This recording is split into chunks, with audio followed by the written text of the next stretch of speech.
Continuando. O capítulo 2 é um pouco extenso, então precisei fazer ele em 2 partes. Aparentemente, muitas coisas estão acontecendo conosco em outros níveis. Isso só fica desconfortável para nós quando chama a atenção da mente consciente. Para mim, como estamos praticamente alheios ao fato e não podemos fazer nada a respeito, não deveríamos nos preocupar. É fácil demais ficarmos paranoicos. Espera-se que haja um plano por trás disso tudo e que possamos descobri-los um dia. Um método nessa loucura toda, digamos assim. Todavia, esses incidentes parecem ser um tipo de experiência diferente daquela por que Janet passou. O mundo de Ed ainda tinha movimento, o de Janet não. O mundo à volta dela parou por completo, enquanto seu mundo particular seguiu em frente. Foi como se ela estivesse se movendo mais depressa do que a dimensão que ela habita normalmente. Naquele mundo, tudo pareceu se deter, pois estava se movendo numa vibração mais baixa. É quase como se ela estivesse entrando e saindo de dimensões. O caso a seguir é outro exemplo. Na primeira vez que Valerie me falou da sua experiência com OVNIs, eu não fiquei particularmente interessada, pois ainda não estava trabalhando muito nesta área. Pareceu-me um avistamento comum, até ela começar a contar algumas circunstâncias em comum. No inverno de 1988, quando esta sessão aconteceu, eu já estava mais envolvida com a investigação. Resolvi perguntar mais sobre o caso para poder ter um registro dele. Agora vejo que ele se relaciona com os 2 casos de tempo distorcido dos quais já me referi. Val, de 30 e poucos anos, era barbeira numa cidadezinha próxima. Fui até sua casa em seu dia de folga e pedi-lhe para repetir sua experiência para o gravador. Aconteceu por volta de 1975, quando ela morava nos arredores de Fort Smith, Arkansas, uma cidade de porte médio no centro-oeste do estado. Alguns amigos a tinham visitado e por volta das 2 da manhã a maioria deles já tinham voltado para casa. Só restou uma moça que Val precisou levar de carro para o seu apartamento na cidade.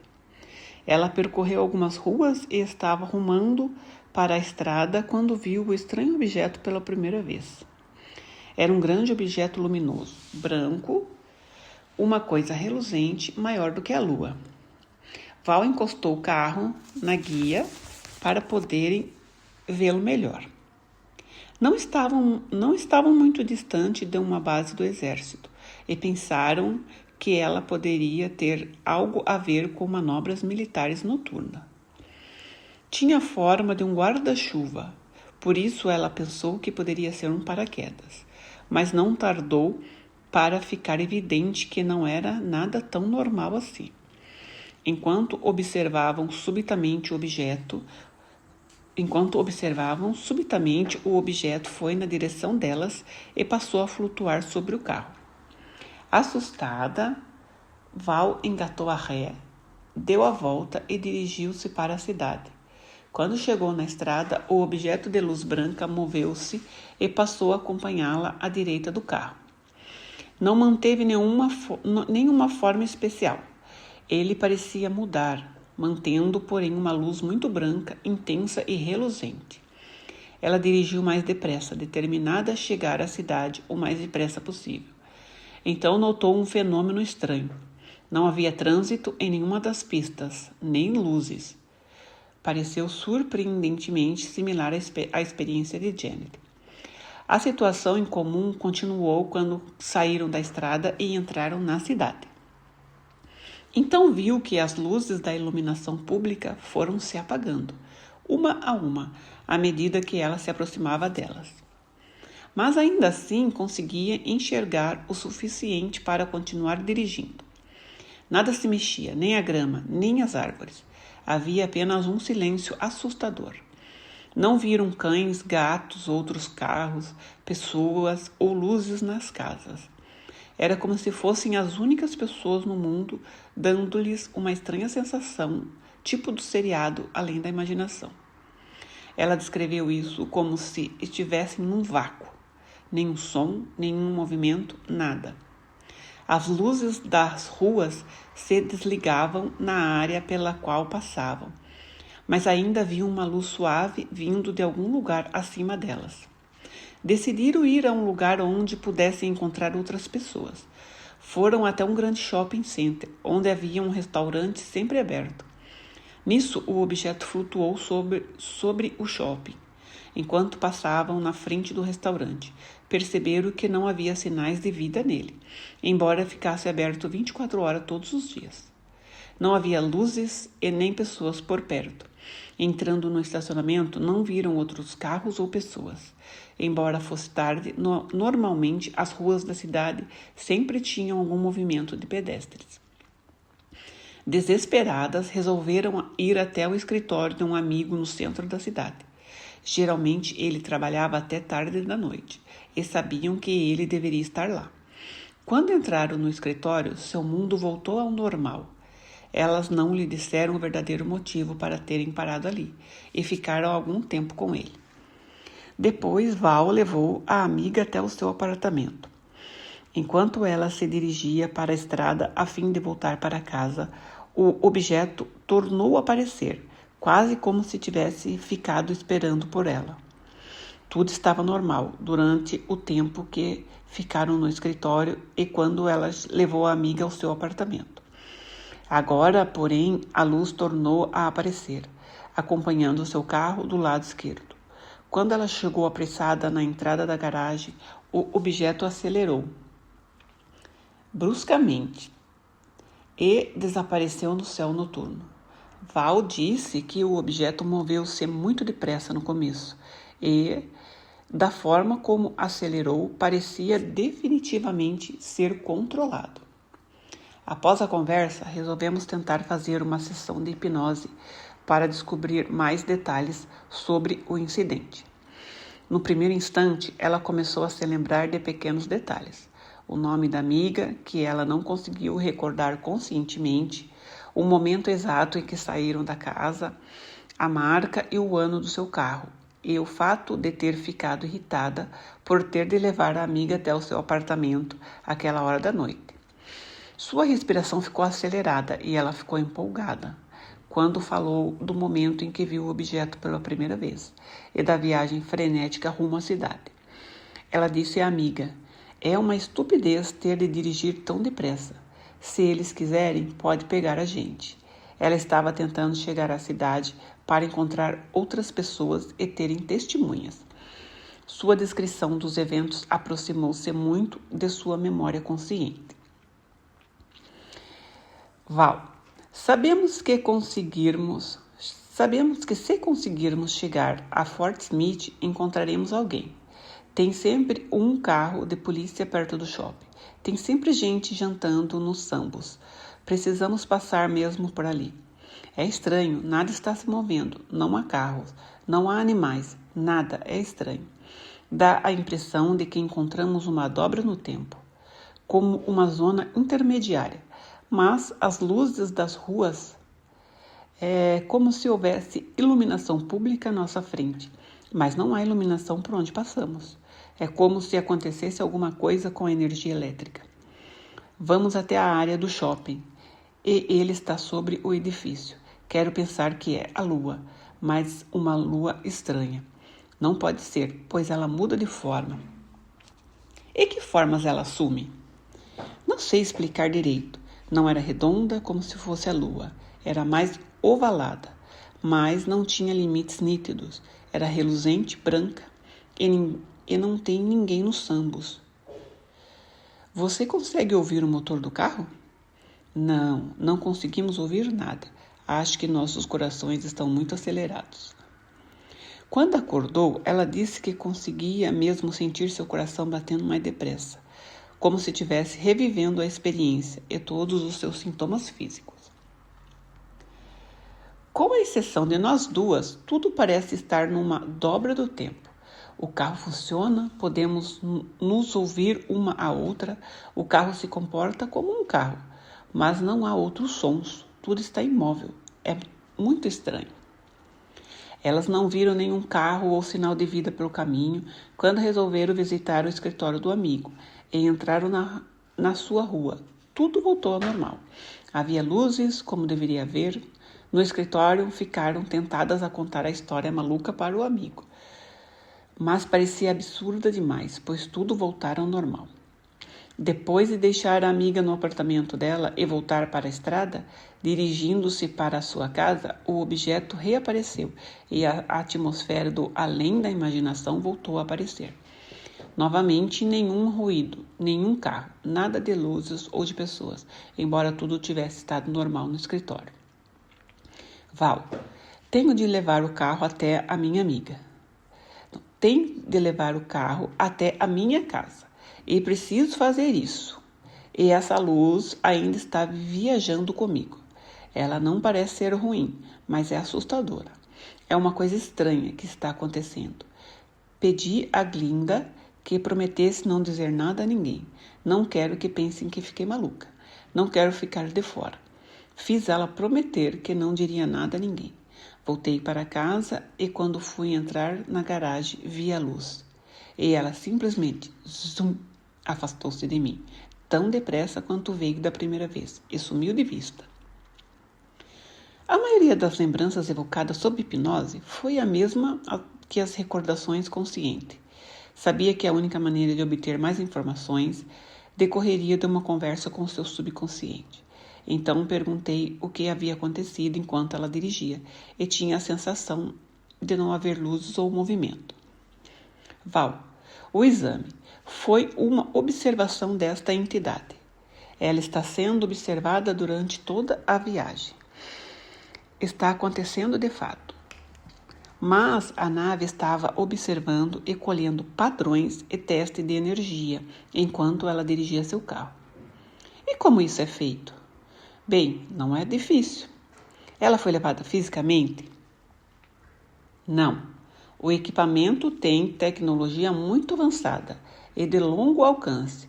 Na verdade, isso acontece frequentemente. Testes e observações são feitas sem a remoção do veículo físico. E qual era o propósito de tais exames? São meramente informativos, nada de mal. Por que ela sentiu que estava numa dobra do tempo? Ela estava numa dobra do tempo. Pode ser mais específico? A energia e o poder que faziam parte da transferência do padrão estavam afetando a sua percepção do padrão, afetando sua percepção dos arredores, como se o tempo tivesse parado. Mas ela achou que estava mesmo dirigindo. E ela estava. E no caminho, ela achou que estava consciente de seus arredores. Sim, mas agora você sabe que mais coisas podem acontecer em mais de um nível, Dolores. E que muitas coisas podem acontecer simultaneamente, você sabe disso. Estou ficando cada vez mais ciente disso. E este é apenas outro exemplo de acontecimento simultâneo. Estou curiosa com o fato de não haver luzes, carros ou algo assim. Você me disse que o tempo parou literalmente fora do seu ambiente próximo? Sim, mas isso não prejudicou o resto do mundo. O poder que precedeu esses eventos simplesmente improvisou os acontecimentos no caminho direto. Entendeu? Estou tentando, como se tudo tivesse sido congelado? Sim, mas foi tão momentâneo que não afetou nada. Então, as outras pessoas não foram afetadas? Exato. Mas não havia luzes mesmo? Sim, por um instante as luzes se apagaram. E isso foi causado pela energia? Sim, isso está correto. Outras pessoas teriam percebido que não havia iluminação nas ruas? Não, este padrão, esta observação só estava acontecendo com esta daqui e a sua amiga. Então, se alguém de fora estivesse olhando para tudo isso, a vida teria prosseguido normalmente para essa pessoa? O elemento temporal foi tal que não havia ninguém de fora olhando. Quer dizer que não havia ninguém lá?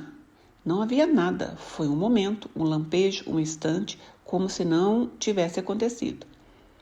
Então, nesse momento, não havia mais ninguém envolvido nesse cenário? Certo. Portanto, o tempo se condensou? Sim. Logo, na verdade, passou-se menos tempo do que ela imaginava? Sim. Assim, em vez de um lapso temporal, ela passou por uma condensação do tempo? Sim. Ela teve a impressão de que se passou um longo tempo, mas na verdade não passou. E nessa ocasião, o que foi transmitido? A observação de padrões de memórias da alma, emissão de luz, condições de conceitos, processos mentais, condicionamento, o que é o condicionamento humano em termos de suas capacidades de receber e transmitir, e o conflito dos padrões estabelecidos na mente consciente através do condicionamento e do treinamento, e a realidade de quem são esses seres. Compreende? Houve uma troca de informação em ambos os sentidos? Houve uma troca, entendendo-se que uma das coisas que ficaram claras para ela é que, apesar de ter sido muito assustador, foi uma imensa bênção. Foi um presente, digamos. Foi o reconhecimento de algo além daquilo que os conceitos da sociedade admitiriam. E o reconhecimento de uma vida maior e mais do que é. Houve alguma interação com a amiga dela? Quer dizer, isso aconteceu com as duas pessoas?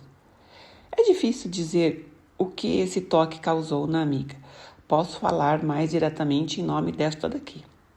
Obviamente, a observação não teve relação apenas com o veículo, mas com a amiga dela também. Seria lógico. Do contrário, ela teria estado sozinha. Portanto, foi uma analogia e uma coleta de informações. Mas houve um intercâmbio também, noutras palavras, os seres também estavam emitindo informações? Sim, num nível mais profundo, não no nível consciente. Mas ninguém se prejudicou. Oh não, isso não é nocivo.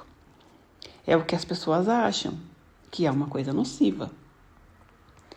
Sim, mas essas pessoas estão perdidas num estado onírico, estão confusas, estão atrapalhadas de várias maneiras.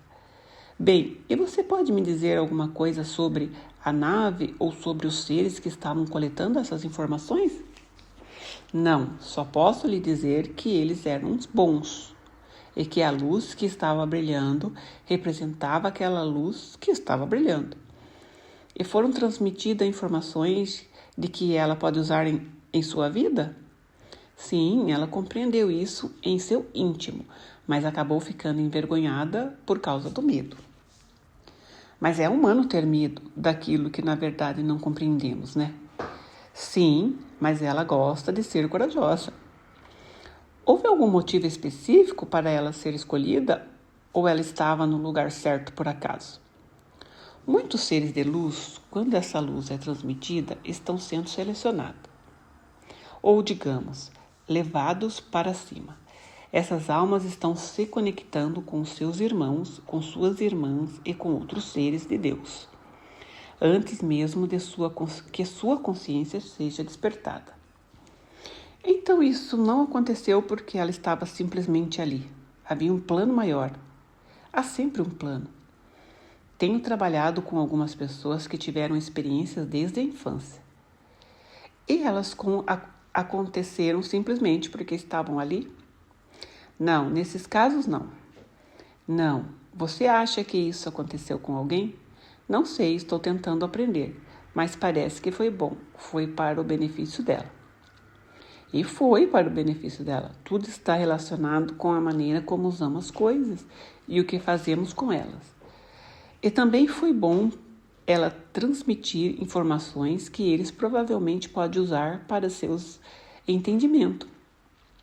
Ah, sim, seu entendimento está além disso. Muita informação veio para esta pessoa, mas geralmente a informação é provocada por outros conhecimentos.